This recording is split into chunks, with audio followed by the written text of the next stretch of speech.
So, we were learning the 35th chapter, and then we got a little bit interrupted because Yud Shvat came and we learned some Basi Lagani.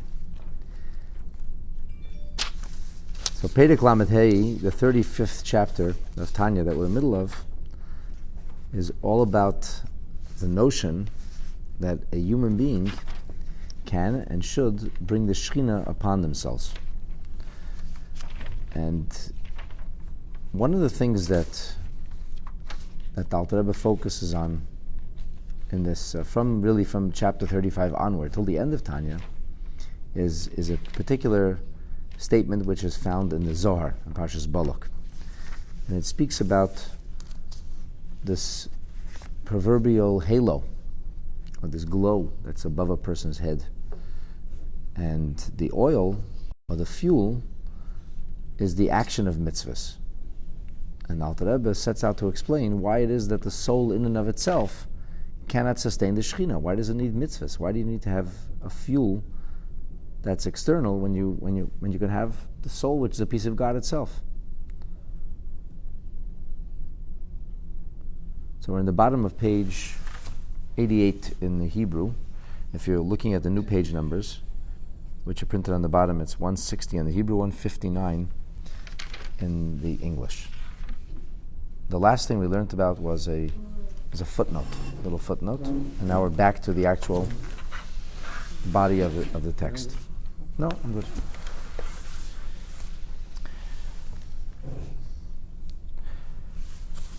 So to encapsulate it in a word, what was the reason that we need to have the action of mitzvahs?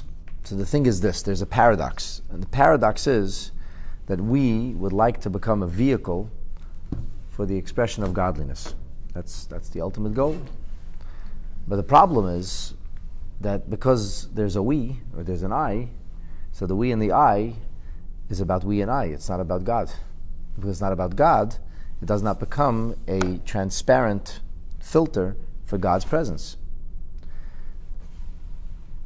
Because it's not really bottle. It's not really suspended before the presence of God.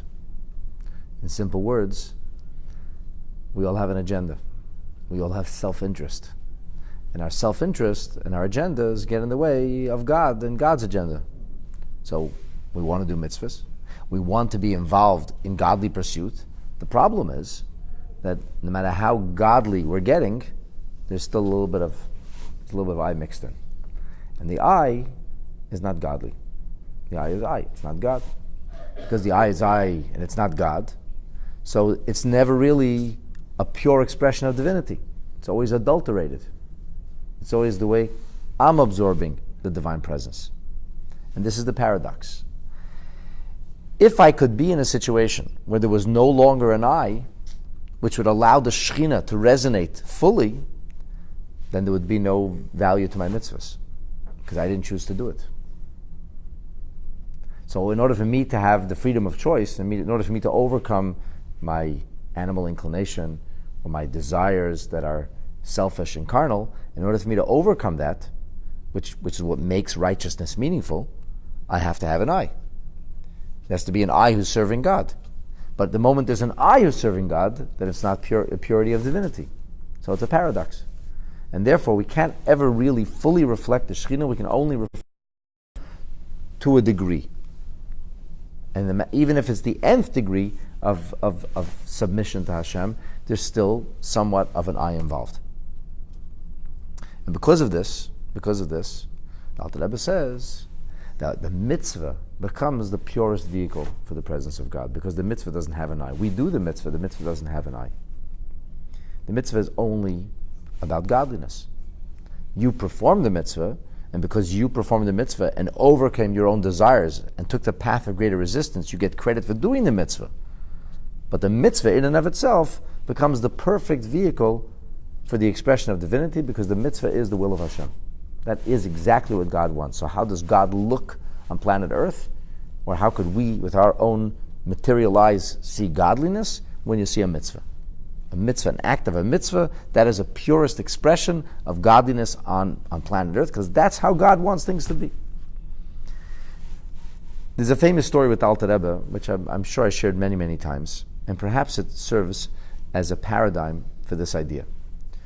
So we know that in the Talmud Yerushalmi, the term mitzvah is interchangeable with the notion of tzedakah, which the world translates as charity, the Western world, but we, from a Torah perspective, know that that's not really a correct translation, because the word tzedakah comes from the root word tzedek, which means righteousness.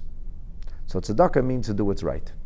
What's right is that if I have more than I need, and somebody has less than they need, that I should be sharing it. That's the right thing to do.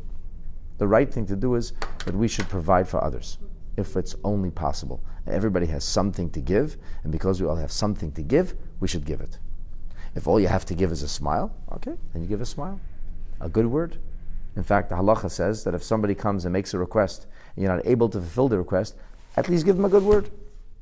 Sometimes a good word can be worth much more than the actual currency or cash that somebody else gives.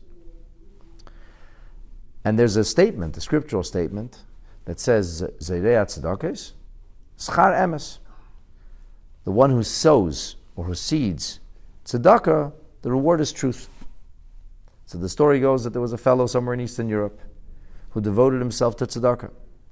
And all the money and wherewithal he had, he put to the purposes of kindness and hospitality and generosity and providing for others to an extraordinary level. Not only had an open house, but he actually built a special structure, an add-on to his house, only to house guests, only to provide hospitality. Literally in the image of Avraham Avinu. And when people would come, they would be able to stay for as long as they pleased. He would ask for no payment. He would ask for no thanks. If they needed clothes, he provided that too. Meals was never a question. And I don't know what he did to make a living, but whatever money he brought in, this is what he spent it on. This was his hobby, this was his passion, this was his focus. And the story goes that the Alter Rebbe was once traveling, and they stayed in this little inn, this hospitality. Now the Alter Rebbe was very famous, but people didn't know what he looked like necessarily. There were no pictures. We have a painting of the Alter Rebbe because he was incarcerated. And because during his incarceration, the Tsarist authorities decided it would be a good idea that they would have a picture of this famous prisoner. So they sent an artist to go make some sketches, who later made a painting. And the painting shows up decades after the Alter Rebbe's passing, and that's a story in and of itself. So people didn't know what the Alter Rebbe looked like. They heard of him, they didn't see a picture of him. And this very charitable, a hospitable man sees this very, very sagacious individual, and he could see from other people hovering around him that there was something very unusual about him. So in the morning, when Alter Rebbe was taking leave, he asked if he could pose a question. Alter Rebbe said, go ahead. So he said, here's this verse that says, if you sow kindness, the reward is truth. And the person said that he was very bothered because he said, nobody can say I don't sow kindness. Zerei tzedakos, he certainly is zerei tzedakos. He says, and yet, I'm still waiting for a compliment. I still have half an ear kind of inclined when people are leaving, waiting to say, wow, what an amazing person. What about tzedakah? And he said, if I'm zerei tzedakos, then the schar is supposed to be emet. And emet means I'm doing it for the sake of truth, not for what somebody is going to say or somebody's going to give me a compliment or thank me. Imagine this would bother him. Most people wouldn't be bothered by this. What do you mean? Of course I should get a thank you. They'd be bothered if he didn't say thank you. So the story goes that Alter Rebbe began to contemplate in a very, very profound way. And Alter Rebbe was a very intense person. When he would contemplate things, he would lose the sense of what was going on around him. So as the description goes, he fell to the doorpost or fell in the wall, totally lost touch with what was going on around him, and he was in deep contemplation. And then he opened his eyes and he said a few words. He said in Yiddish, "The ani is zat, and das is der emes." The poor person is sated, and that's the truth. That's the truth. In other words, the mitzvah of tzedakah has nothing to do with my efforts or how I feel about it. My feelings are irrelevant. The mitzvah of tzedakah focuses not on the benefactor, but rather on the recipient. Which explains to us why Maimonides has 8 levels of tzedakah. And the highest level of tzedakah is when I didn't even give anything. Which to the Western mind makes no sense. He didn't give anything. He just gave somebody a loan. He's even getting the money back. He gave away the profit he could have made. Why would that be the highest form of tzedakah? And the answer is because that preserves the dignity of the recipient more so than anything else. Nobody likes to take. Nobody likes to be a taker. It's not normal to be a taker. Everybody wants to be a giver. They tell a story about a Polish Rebbe who used to give brachas, as these holy people did, and people would give him money, and that's how he lived. And so he was benching. He was saying Birchat Hamazon, and he said, "Lo lidei matnas basav adam." I shouldn't have to come onto the gifts of people. V'lo lidei hava asam. I shouldn't require their loans. And he said this verse with tremendous concentration on a regular basis. So they said to him once, Rebbe, what do you mean, Leili de matnas basav adam? Not to the gifts of people. That's how you live. That's how you live. He was a holy man. What did he do? He spent hours and hours praying every day. He studied Torah, and he did some communal work, some kindness, but he didn't actually make a living. He didn't actually have a vocation. People would come, and they would request his prayers that he have them in mind when he prayed, and that's how he lived. So they said, what do you mean, Leili de matnas basav adam? He said, what don't you understand? If my prayers are effective, if Hashem answers and my blessings work, so then people feel they got their money's worth. It's not a matana, they're not giving me a gift. Otherwise, just be nice to me. To give me gifts, he says. I want that people, when they give something, they should feel they're getting value out of it. Okay, so that was his take on it. But the point, however, is this. In order for the tzedakah to be meaningful or effective, it has to provide for the one who needs it. That is the meaning of tzedakah. Whether you meant to give or didn't mean to give is of secondary importance. In fact, there's a fascinating halacha that if somebody loses money and a poor person finds the money, that the mitzvah tzedakah is still fulfilled, even though I didn't intend to give the tzedakah. And there's even this notion of something called shikha, where I leave a bundle in the field, and then only if I forgot it by mistake, only then is it shikha, only then does it belong to the poor person. In other words, the only way to fulfill this mitzvah is mindlessly. And if it's mindful, it's not the mitzvah. Which is a funny thing, because mitzvahs require mindfulness. If I didn't intend to do a mitzvah, it's a question whether it's a mitzvah altogether. Why am I sharing these details about tzedakah? Because tzedakah becomes a poster boy for mitzvahs itself. And the only way for the mitzvah to be meaningful, the only way for God's presence to be expressed here in our realm, in our reality, is when a mitzvah is performed. So the act of tzedakah becomes the highest form of an expression of godliness on earth. And therefore, to be godlike, lehidam selov, to be godlike, what should a person do? What does the Torah say? It's a mitzvah to be godlike. So things that make you godlike is clothing the naked, is feeding the hungry, visiting the sick, providing comfort for the bereaved. These are the things that are godlike. How do we know they're godlike? Because in the Torah we find things in which God does, the descriptions of God's activities, and those are God's activities. He clothes Adam and Chava when they're naked. He visits Avraham Avinu when he's sick. He makes a shiva call to Yitzchak when Avraham passes. And other things like this. So therefore, when we do this, lehidam is bedrachav, we're being godlike. Whether we have the best of intentions or no intentions, or even the opposite intentions, is of secondary concern. Now, if a person is to pray or to study Torah, not as a neshama in Gan Eden, but in a terrestrial sense, when you're here, alive on planet Earth, does one get credit for it? The answer is certainly yes. Is it a mitzvah to study Torah? It's a big mitzvah. Talmud Torah keneged kula. So it's very meaningful, it's very important. And invariably, most people, when they will come to studying Torah, they will be pulled in other directions. It's not an easy thing to do. There was once a person who came to the Rebbe at Tzemach Tzedek and he said, Rebbe, I have a terrible problem. I know a Jew is supposed to study Torah and I just have no interest. I shut down. As soon as I start to open a sefer and have to do something cerebral, I shut down. I don't like doing it. So the Tzemach Tzedek said, that's not a problem. That's a solution. That's a good thing. He said, what do you mean? He said, because if I love to study Torah, it's not for me, it's not avodas Hashem. I'm not toiling. I'm not working hard at it. I enjoy it. He said, if you're every time you open a sefer, you study Torah, already you're serving Hashem. That's a great thing. So the moment people open a sefer to learn, suddenly they remember they have one thing to do, or the other thing to do, or they have to take a look at a cell phone, or they have something to do. So when you actually focus and study Torah, did you do a mitzvah? 100%. You did a mitzvah. How do you study Torah? You study Torah with your mind. You have to know what you're talking about. In fact, people can contemplate a Torah concept, and when they're thinking about something and trying to understand it or trying to find a way to convey it or explain it, that in and of itself is mitzvah activity. And then mitzvah Torah has to be spoken. Torah has to be, you share words of Torah, you read the words of Torah. This Chayim Hilamaytzaehem, it says, it's life for those who bring it forth. And the Shulchan Aruch says that when one studies Torah from a sefer, they actually have to read the words out loud rather than just scan it with their eyes. And that is called a performance of a mitzvah. However, the Alter Rebbe says in the bottom of page 88, on the side of the footnote, when a person is involved in the study of Torah, azai nishmasai, then his soul, which is his godly soul, with its two garments. Which garments?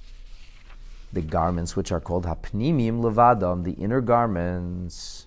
Nothing to do with underwear, but the point is that the neshama needs garments. That's to express itself. And there are three garments. A garment is something that we can put on. A garment is something we can take off. It is not intrinsic to our being. It's something that we utilize. Perhaps in modern terminology, the garment would be the operating system. There's the actual computer, and then there's the operating system. The operating system is how the computer works. And it needs a good operating system. And your system has to keep getting upgraded because there's new realities. And in order for the computer to interface with all the new realities, the operating system has to keep getting better. But the iOS, as they say, the operating system, which you periodically download patches for, or new systems, it's not the hardware itself. So the hardware itself, the soulware, that's the neshama itself. But the operating system for the neshama, how does the neshama operate? How does the neshama engage? It engages through machshava, through thought, through dibur, through communication, and through ma'aseh, through action. Communication could mean verbalization, but it doesn't have to mean verbalization. Sometimes people communicate through body language. Sometimes people communicate through writing. Sometimes people communicate with a glance or a look of their eyes. There are various ways that people communicate. But when you communicate, you're engaging with somebody else. When you're thinking for yourself. So if you're caught up in your own thoughts or wrapped up in your own ideas, then it's a very personal thing. It's a personal experience. I don't need somebody sitting next to me to think. To communicate or to share, I need to have somebody else. So that's where we go from the realm of thought, which is extremely personal, to communication, which involves others. But even communication that involves others is still very much me communicating. And as long as I'm communicating, so then the communication is real. What if I shut down, stop communicating for whatever reason? I'm not communicating now.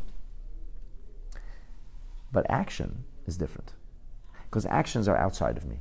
Actions are things that I'm invariably utilizing other mediums which are not a part of me. So whether I'm building a table or a bookshelf, whether I'm drawing a picture or painting a painting, whether I'm making scrambled eggs, whatever it is that I'm doing, if I'm doing something, I'm utilizing materials that are outside of me, and I don't need to be there for it to continue to exist. The painting that was made 500 years ago is still there on the wall. The furniture that was built is still being utilized. It doesn't need the creator to be engaged with it on a continuous basis. So therefore, it's what we call a levush hachitzon. It's a garment, but it's a garment which is separated. It's outside of me as an individual, outside of me as a person. So when I'm studying Torah, so then the neshama, which is the godly soul, is united with its two inner garments, which shehem koyach hadibur umachshava. This is the power of speech, or perhaps more accurately, the power of communication, and the thought, the consciousness. And what happens when a person's consciousness is involved, instead of thinking of angry thoughts or jealous thoughts or mean thoughts or lustful thoughts or sinful thoughts. Instead it's thinking about godly thoughts, Torah thoughts, holy thoughts. What happens then? So then nichlalas be'erein seif baruch hu. Then it becomes absorbed into the infinite energy or light of God. U'miyachedes bei b'yichud gomer. Then you're at one with God. Why? Because what is your mind involved with? Godly things. If your mind's involved with godly things, you become one with God. Very simple. Which part of you becomes one with God? The Alter Rebbe says the part of you that's fully engaged in those levushim, and the part of you that's engaged in those levushim is your nefesh olekis, your godly soul. When you're learning Torah, you're animating and activating your godly soul. When you're even communicating Torah concepts or spiritual things, you're animating and activating your godly soul. You don't need much corporeal wherewithal to be able to think, and certainly not to think, but even to communicate, you don't need much. I have a colleague who never has ALS. His name is Rabbi Horowitz. He's an amazing person. Nebuch, his whole body shut down. The only thing he could do is blink. Literally. That's the only thing he could do. And he communicates. I had the privilege of visiting him a few times. Man communicates. It takes tremendous effort. He literally, sweat pours from his body. That's how much effort it takes for him to blink. But he continuously communicates. He writes articles with this special machine that somebody created that reads the blink of an eye. He blinks when the letter comes through. And then, I don't think it works seamlessly. Sometimes it doesn't work and he has to go back. The guy toils. He works literally day and night. He toils to communicate. He has a machine that speaks for him. So through his blinking, he communicates. And the machine speaks. And he writes articles. And he's communicating. So he literally is only the blink of an eye. The rest of his body simply doesn't work. It doesn't work. And this is going on for years. It's astounding. It's astounding how he didn't throw in the towel and he said, I'm going to live and I'm going to make a difference in this world. And he's much more alive than millions of other people who are living empty lives. He's living a life which is full of holiness, full of giving, full of inspiration. He's an incredibly inspiring person. So how much corporeal energy does it take? The answer would be hardly anything. Hardly anything. He's like a pure neshama. He's living in the shell of a body. So when a person is thinking, they don't need the body to think. Even communicating doesn't require much of a body. However, when it comes to doing mitzvahs, well, that's another story. In order to do mitzvahs, what do you need? You need a body. You need a body. So he allows them. They put on tefillin with him. What could he do? He doesn't even have the ability to allow or not allow. He has no command of his body whatsoever. So the yeshiva students live next door, are kind, and they come over and they put on tefillin with him. And everything has value. Of course it has value. But to say that he actually made the effort that he put on tefillin, he can't. He can't. They put on tefillin with him. They're doing these things for him. So when it comes to mitzvahs, what must we muster? We must muster our material ability. And the Alter Rebbe says, because the one who is engaged in Torah study doesn't require a body per se for that, even communication doesn't require much of bodily energy. So therefore, it's essentially, primarily, the nefesh olikis, the godly soul that's expressing itself in this world through consciousness and communication. However, the he, and that is hashras hashchina, that is the presence of al nafshe olikis, on his godly soul. Like the statement that our sages make in Masechet Avot in the 3rd chapter,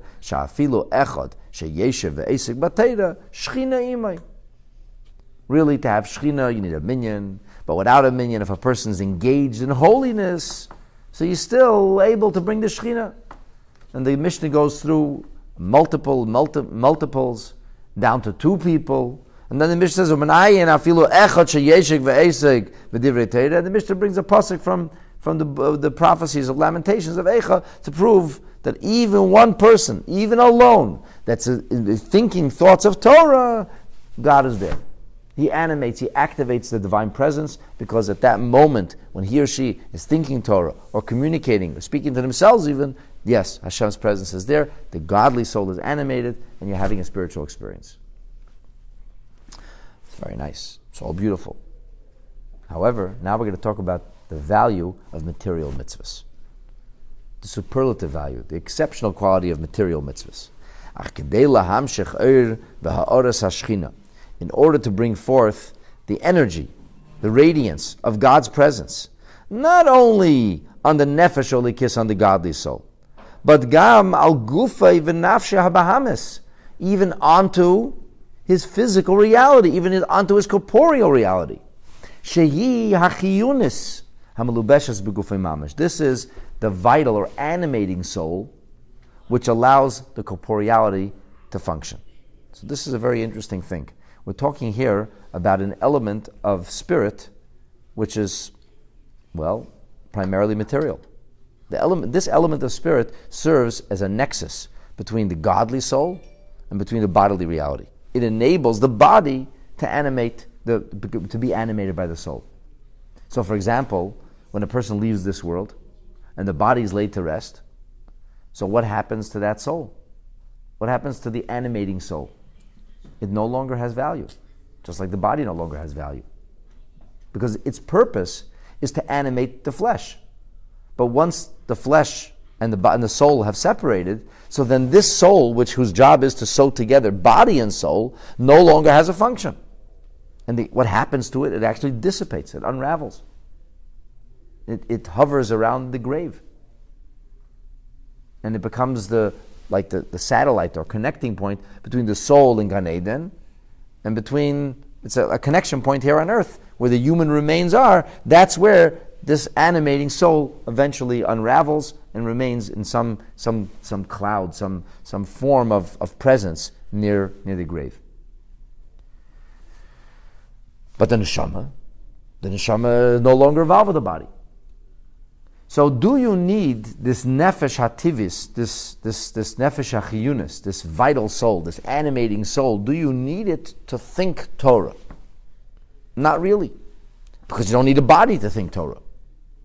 I mean, yes, it's true, the thinking of Torah when you're alive utilizes the physical brain, and the physical brain there is actually brain activity that we can identify, whether it's through electrons or impulses. There are ways for them to see today brain activity, and it is true that sometimes they see no brain activity, but it is also a fact that even when they're seeing no brain activity, that there have been documented cases that there was brain activity. And people even woke up after they were considered quote-unquote brain dead. So the scientists will tell you, well, it was a mistaken diagnosis. We missed something. We thought they were brain dead. We thought there was no activity, but clearly there was activity. So we stand by our definition. Brain dead is dead. However, this person, we thought he was brain dead, it wasn't brain dead. So it's all semantics. But the point is that even when we can't identify the energy, there's still, on some level, there could be energy going on which is not identifiable. But at any rate, the fact remains that the body is not needed for consciousness. And the proof is that what the neshamas do in the other world. They study Torah. Consciousness continues. Even communication continues. And the neshamas are able to communicate. They communicate with each other. Sometimes they communicate in this world. So the communication doesn't need a body either. What does need a body?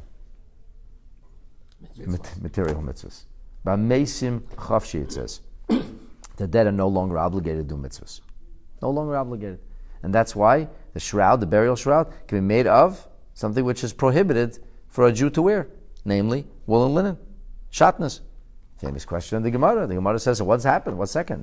When Tchias HaMesim, they get up with the clothes they're buried. So what happens then? Famous question. The Gemara makes a very unusual statement. From here we see mitzvahs betelis lasadlavi, and the Tosfos says, you see, because when you get up with the way you left, and that's the last clothes they wore. That's the clothes they'll get up with. What's going on over here? The Torah says you're not allowed to wear that, and there's a lot of discussion about this. But without getting into it, the point I'm trying to make is the one thing that's missing with absolute certainty is that material mitzvahs, can't be performed without a body. In that case, when somebody is studying Torah, even though they're studying Torah in a bodily sense, and we're here physically, we're sitting around the table, somebody's watching on Facebook, the electronic impulses are conveying this, and we're not talking to neshamas, at least not what we're aware of. I mean, we learned in Basi Lagani that neshamas could be listening. In fact, they are listening. But we're having this material spiritual experience, or material creatures having a spiritual experience. But even though we are material creatures, the part of us that's being animated through consciousness and communication is primarily the godly soul. Because that's what you need. You need a godly soul to do this. You need an I. You need somebody there's got to be a me doing this. It's got to be my consciousness, the way I understand it, the way I'm communicating it, the way I'm being able to convey this. However, when it comes to an actual... Does the Torah study in the other world have value? Like if they're enabled to perform mitzvot? So you have Torah study without mitzvot. You're asking a very good question. Does it have value? Of course it has value. The question is, what is the value? And what? Okay. Right? In other words, is it negotiable? is the value like a currency that's negotiable. Something could have value, but in this particular frame, it doesn't have buying power. Maybe because there's so much of it. The market is saturated, so it doesn't have any value. So the market's saturated with Torah. Somebody who has endless amounts of spiritual consciousness and closeness to Hashem, does it have value if you're engaged in it? Or let me put it another way, Rabbi. The Torah study in the other world, does it create an aliyat neshama that they benefit from as a result of their Torah you can't elevate yourself. You can't lift yourself out. You can't lift yourself up. Somebody else got to lift you up. So you're lifted by what you did during your terrestrial lifetime, or what descendants or those inspired by you continue to do, which is the idea of Kaddish and doing mitzvahs and studying Torah, Le'ilui Nishmas. That's why it's called Le'ilui Nishmas, for the elevation of the soul. You know, there's this freaky letter in the Frierdiker Rebbe's letters. It's a letter from the Frierdiker Rebbe to a woman in Chicago.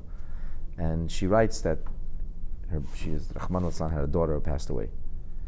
And she feels haunted. She said she's convinced that she's seen her daughter's image when she looked in the mirror. And she feels that her daughter's very unhappy. And she's like freaked out. She's writing this to the Frierdiker Rebbe. And the Frierdiker Rebbe doesn't say, you must be smoking something or you're reading funny books. He says to her, you should look carefully at with the kind of tzedakah you gave. In her memory, it's possible you gave tzedakah to a negative cause, and that's causing grief for the neshama. And that's why you're feeling these things. So in other words, the tzedakah you give clearly has an impact, and the tzedakah you give in a positive way has a positive impact. And chas v'shalom, if somebody's causing negative things to happen, especially if you're doing it in the name of a neshama, it's the opposite of goodness. So yeah, that's very real. What goes on in this world necessarily impacts the neshamas in the other world, 100%. You spoke about the eye when we're in the body. Right. So the neshama, when the body dies and the neshama separates, if it's still separate from the other neshamas, does it still have an eye? That's an excellent question. I mean, in a word, you're asking, is this eye that we talk about only something that happens when you come into the corporeal world? Right. Or does the neshama have an eye? Of course the neshama has an eye. Well, why doesn't it join together with the one? It does join together with the one to a degree, but it's still an eye. It's a created entity. It's not a corporeal entity. In other words, the separation that's experienced during the course of the terrestrial or material existence of a person is far greater than the separation experienced when the neshama is divested of that material reality. But of course it has an eye. If it didn't have an eye, then it wouldn't be a neshama. So yes, there is always going to be an eye. Always. And incidentally, in the other world, since material mitzvahs are not possible, there's something that the neshama there can never transcend. It can't ever get past its eye. Where here we can actually get past the eye. The eye doesn't make a difference. Why? Because a mitzvah is actually being performed. Whereas in the other reality, in the other realm, there is no such possibility. So a neshama, what can a neshama do for itself? It can leave behind mitzvahs. It can leave behind, so what the Alter Rebbe says in the Geras Chav Zayin, in the famous Epistle 27 that speaks about tzaddikim's eternal life, he says, if a tzaddik sets in motion pupils and disciples, and then that continues to unfold, he says, then that continues to grow in the other world. Gadol gidul gidulin, he says, it continues the fruit keeps growing, because you have new seeds that are planted and new trees that are growing, and it's all happening as an extension of what the tzaddik put in place. So does it bring solace and joy to the neshama? The answer is 100% yes. 100%. So how can a person give tzedakah when they're no longer alive? When they give their residuals to be used for tzedakah purposes, then all the mitzvahs that are happening become a schus for the neshama. That's the money best spent, let's put it that way. The smartest thing a person like that could do is to make sure that they're leaving behind wherewithal, residuals, that will continue to seed and engender mitzvahs. Because then the neshama continues to benefit from that. But let's get back to life here. Let's not focus on life there, since we're here. And we don't want to get there. We want to stay here. It's good to be here, because there's something we can do here that nobody can do there. And that is, the mitzvahs that are performed in the material sense. And those mitzvahs can only be done through the nefesh hachiyunis. They necessarily need the animating force because you need the body to do the mitzvah. And if you're not going to do the mitzvah in a bodily material sense, you simply don't have the mitzvah.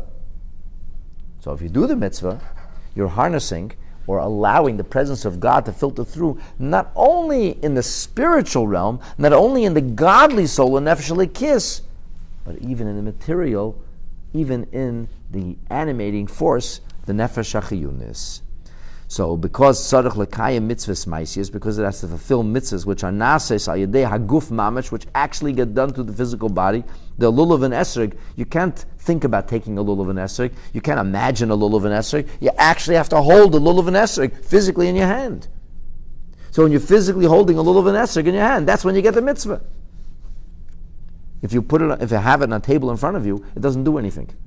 Why? Because tables don't have mitzvahs. And looking at mitzvahs are not a mitzvah. You physically have to hold it. So since the mitzvah that gets done through the body is something unique, sha'oz koyach haguf mamash sheba'asiyazu, then the power of this bodily reality nichlal ba'od Hashem v'ritzayneh becomes absorbed into the radiance of divinity and His will. And at that point, min yuchad bebi yichud gomer, it becomes absolutely seamlessly enmeshed with divinity. This is the third garment of the soul. The third garment of the soul, the garment of action, is the garment that is on one level most removed, outside of who you are. However, something very, very special happens when you utilize that garment to be able to do a mitzvah. Because azai then, gam koyach hanefesh hachiyunis shebegufay, then it's the animating or vital soul within the corporeal reality that comes from not kedusha, but rather it comes from klipa. It comes from the external husk, because all of materiality is but a means to an end. The end is God's presence. The material reality has to get us there. Well, that's the body and the animating soul.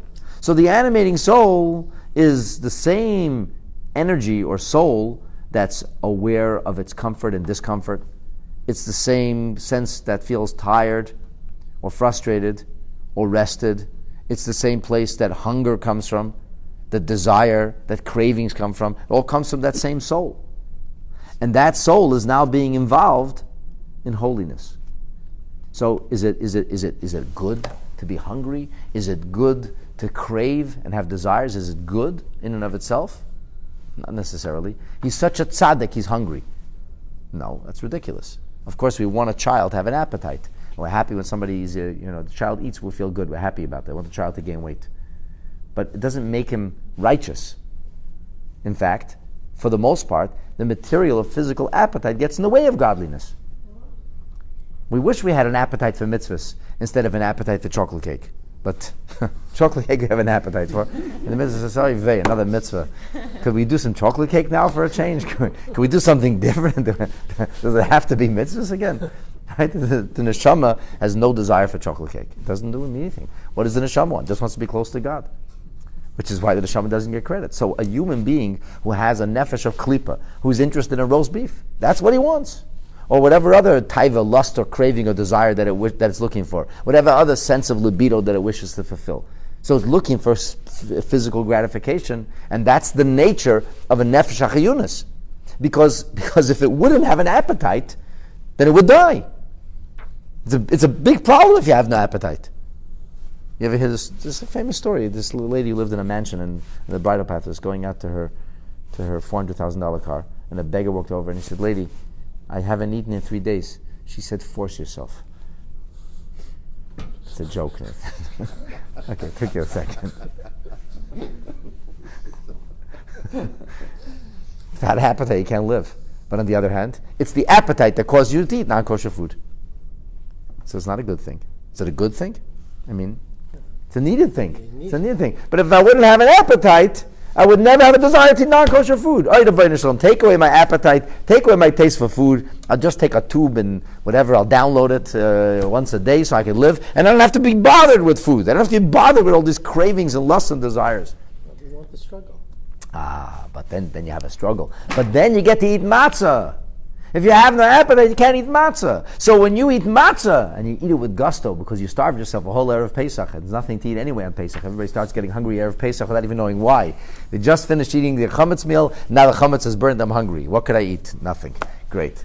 So, and then you can't eat eggs, it's on the Seder plate. You can't eat potatoes, some people eat potatoes on the Seder plate. Okay, no eggs, no potatoes. Could I have a cookie? Are you kidding? It's Pesach, you can't have any cookies. Okay, what should I eat?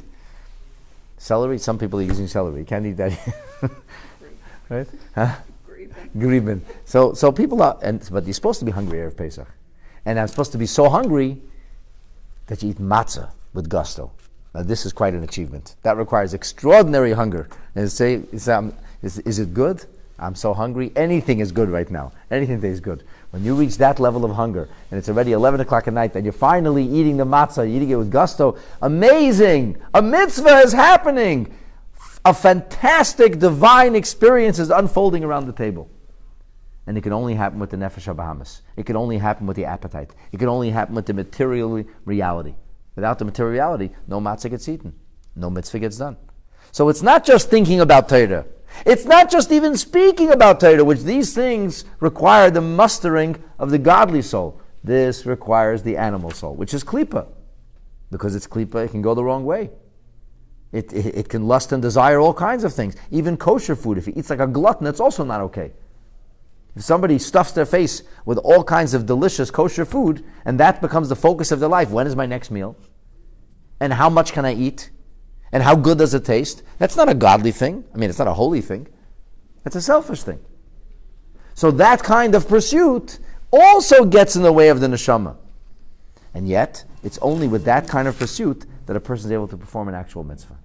So the actual mitzvah achieves what we call this notion, not only I'm restraining my physical reality in order to do a mitzvah, like I'm restraining myself to focus on the Torah that I'm learning. I'm restraining myself from getting distracted, and I'm communicating words of Torah. Now I'm doing much more. I'm transforming the material reality into holiness.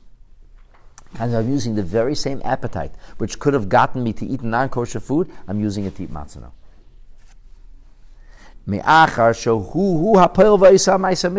Who's doing the mitzvah? Not the godly soul. The godly soul can't do this mitzvah. The only one who can eat the matzah is the material soul, using a material body, with his material appetite.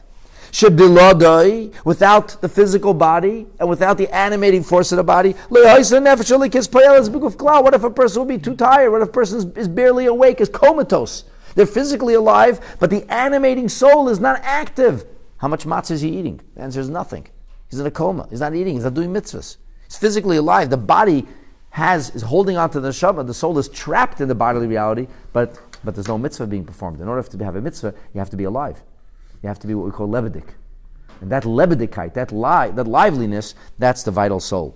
That's only used to cause a nexus, a bridge between the godly soul and the physical body.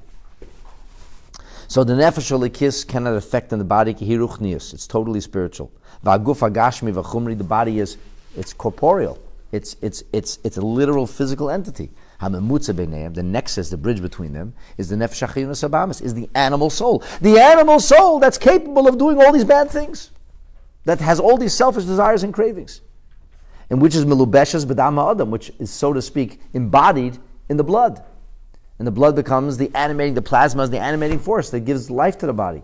So when I'm doing a mitzvah in that bodily sense, at that point, it's not just the godly soul that becomes something that resonates with Hashem's presence, but it's even the physical reality, which helps us understand even more why the fuel that brings the presence of Hashem is not necessarily the godly soul, but the real fuel is the action of the mitzvah, which necessarily requires the vital soul that animates the body. And that is the unique virtue of material mitzvahs, affecting not only iskafia, not only am I crushing the animal soul, not only am I disabling the Yetzer Hara and doing what I want to do, I'm studying my Torah or engaged in my prayer, but now I'm actually utilizing the animal, the physical, the mundane, the ordinary, for a holy purpose that couldn't be achieved without it.